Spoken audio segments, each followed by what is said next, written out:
There are tons of types of accounts that banks and credit unions can have.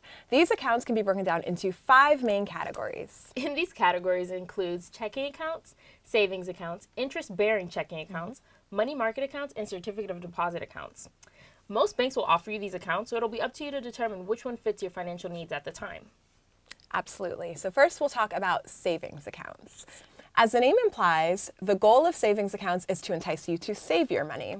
So most of the time, these accounts won't come, they'll let you take money out, but they won't come with checks like a checking account would. Your saving account will be accompanied with interest rate, which usually works in your favor.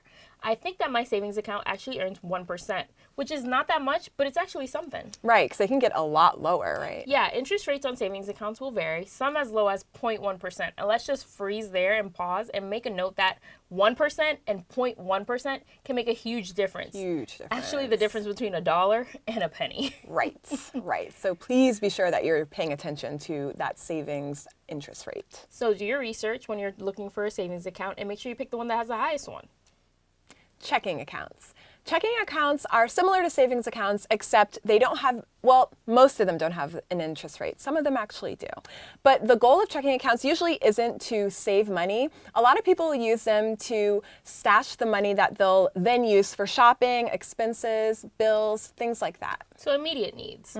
And most checking accounts will come with debit cards and checks. And there usually isn't, like Samantha mentioned, a huge benefit in stashing large amounts of cash into a checking account because it's not like a savings account. You won't usually earn any interest on them. Right. A lot of people will have their paycheck direct deposited into their checking account, which basically means that they'll have their employer electronically deliver their paycheck into their bank account versus giving them a hard paper check.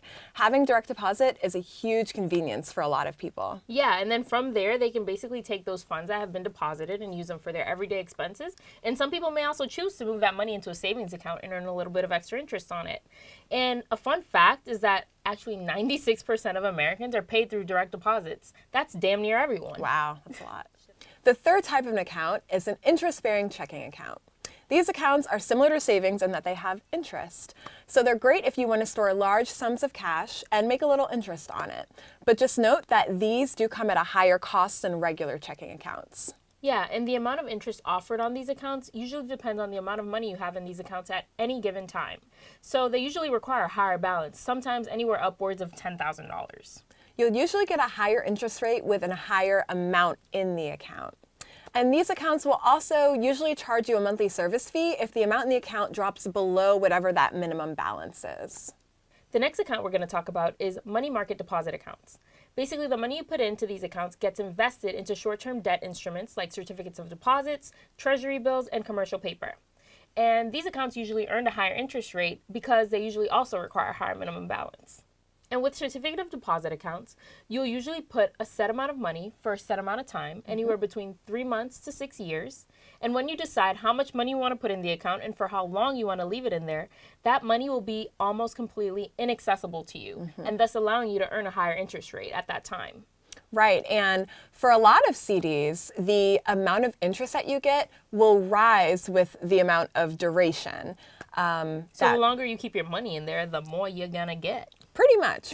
And for context, it costs banks money to move the money that you put in the CD out and move it around to other accounts. So by you agreeing to not touch it and leave it there, they're able to offer you a slightly higher interest rate than they would if you put your money in a savings account. If you choose to go down the route of a CD, you can withdraw money, but just note that there are pretty substantial early withdrawal fees. So when you decide to do a CD and you agree to a certain amount and a certain amount of time, make sure that you can really stick to it. And there are a lot of different nuances and subsets of a bunch of different accounts that we haven't even touched on. But having a good grasp of these 5 types of accounts will put you in a really good place if you do want to open up a new account with a bank or a credit union. There are also tons of other types of investments accounts that we haven't even gotten to yet. So guys, make sure you stay tuned, subscribe to generationwealthy.org if you haven't done so already, and keep a lookout for our next resources and videos. Absolutely. See you guys. So, hello there, and welcome. That's a lot. Should I say damn? We said it. Damn. Certificates of deposits usually...